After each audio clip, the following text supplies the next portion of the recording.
पिछली वीडियो में आपने देखा शिखा नाम की लड़की अच्छी जॉब पाने के लिए एक नए शहर में आती है। और शिखा जब नए शहर में आती है तब रहने के लिए रूम तलाश करती है, लेकिन कोई अच्छा कमरा ना मिलने के कारण शिखा अपने दोस्त अनीता के यहाँ पर थोड़े दिन के लिए रहने लगती है। कुछ दिन के बाद शिखा की जॉब लग जाती है और फिर शिखा को ऑफिस के पास एक अपार्टमेंट में रूम मिल जाता है और शिखा वहां पर शिफ्ट हो जाती है। और कुछ दिन के लिए अनीता भी शिखा के साथ हेल्प करवाने के लिए वहां पर रहने लगती है। फिर सारा सामान जमाने के बाद शिखा अकेले रहने लगती है।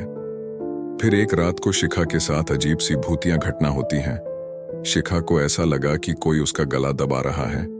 फिर शिखा जब अपनी आंख खोलती है तब उसको एक काला साया दिखाई देता है जो कि बहुत डरावना होता है। आखिर क्या होने वाला है शिखा के साथ? क्या वो उस काले साए से बच पाएगी? आगे जानने के लिए हमारे साथ बने रहिए। शिखा अपने बिस्तर से जल्दी उठती है और घबराकर अपना गेट का दरवाजा खोलती है और नीचे केयर टेकर के पास जाती है। और उस टाइम रात के 1 बज रहे होते हैं और शिखा सोचती हैं कि कैसे मैं इतनी रात में केयर टेकर को परेशान करूंगी, और संकोच के कारण शिखा उनको परेशान नहीं करती है। फिर शिखा ने सोचा कि अगर वो केयर टेकर को अपनी समस्या नहीं बताएगी तब वो और ज्यादा मुसीबत में पड़ सकती है।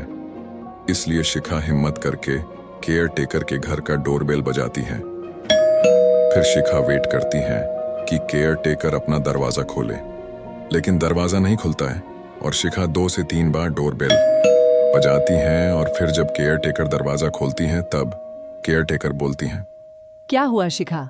तुम इतनी रात को सोई नहीं? क्या हुआ तुमको? सब ठीक तो है ना?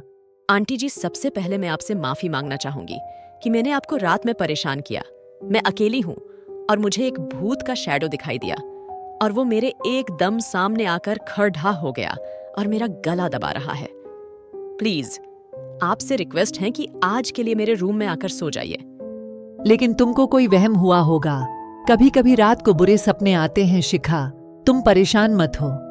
मेरी बात का विश्वास कीजिए, मेरे साथ ऐसा कभी नहीं हुआ और मैं बहुत ज्यादा डर गई हूँ।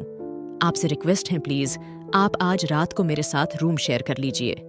ठीक है, मैं आज रात तुम्हारी रूम में सो जाऊंगी और चिंता मत करो, यहाँ सब ठीक है और तुम देखना वो तुम्हारा वहम होगा।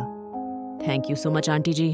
केयर टेकर शिखा के साथ रूम शेयर करके सो जाती हैं और शिखा का डर अब कम हो जाता है। फिर जब सुबह होती है शिखा अपनी जॉब पर चली जाती है और जब शिखा शाम को घर वापस आती हैं तब वो सोचती हैं कि आज वो पूरी रात नहीं सोएंगी, क्योंकि शिखा को ये पता करना है कि कल जो उसके साथ घटना हुई क्या वो एक वहम था या सच। शिखा खाना खाने के बाद 1 कप कॉफी पी लेती है ताकि शिखा को रात में नींद ना आए, और शिखा का नेक्स्ट डे वीक ऑफ होता है। फिर शिखा रात को मूवीज देखती है और करीब रात के 2 बज जाते हैं और फिर शिखा का बाथरूम उसके रूम के अंदर होता है। फिर शिखा को बाथरूम के अंदर से आवाज आती है।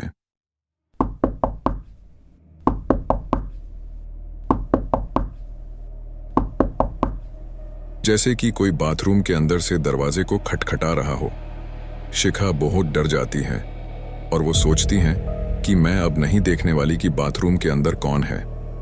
फिर वही खटखटाने की आवाज कुछ देर के बाद और तेज हो जाती है।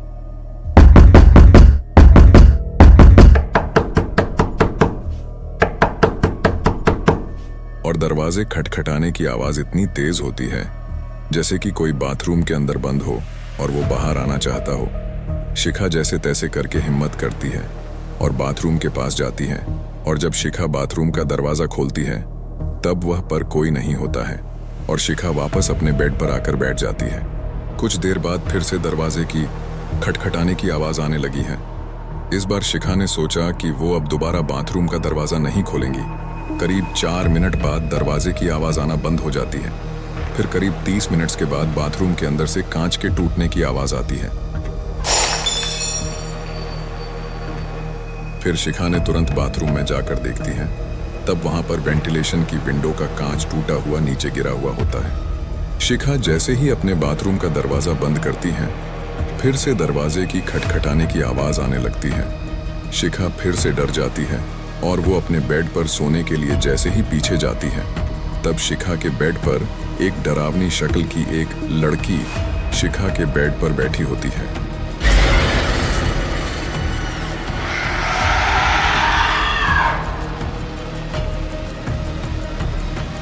शिखा उस भूतिया लड़की को देखकर बहुत ज्यादा डर जाती है और डर के कारण शिखा बेहोश हो जाती है। शिखा जब आंख खोलती है तब सुबह हो जाती है और शिखा ने यह तय किया कि अब वो इस रूम में नहीं रहेंगी। फिर शिखा कुछ दिन के लिए अनीता के पास रुक जाती है और वो अनीता को बताती हैं कि उस रूम में एक लड़की का भूत है, वो मुझे एक रात को दिखी थी। तब शिखा नया रूम देखने के लिए बहुत जगह तलाश करती है और फाइनली शिखा को नया रूम मिल जाता है और फिर शिखा एक नए रूम पर शिफ्ट हो जाती है। आखिर कौन थी वो जो शिखा को परेशान कर रही थी? और शिखा उस भूत के बारे में भी जानने की भी कोशिश नहीं की क्योंकि शिखा उस बुरे हादसे को जल्द से जल्द भूलना चाहती थी। आशा करता हूं आपको ये कहानी पसंद आई होगी। आपसे अनुरोध है हमारे चैनल को शेयर करें और सब्सक्राइब करें ताकि ऐसी और डरावनी सत्य कहानियां आपके लिए लाते रहें। मिलते हैं अगली कहानी पर, तब तक के लिए नमस्ते।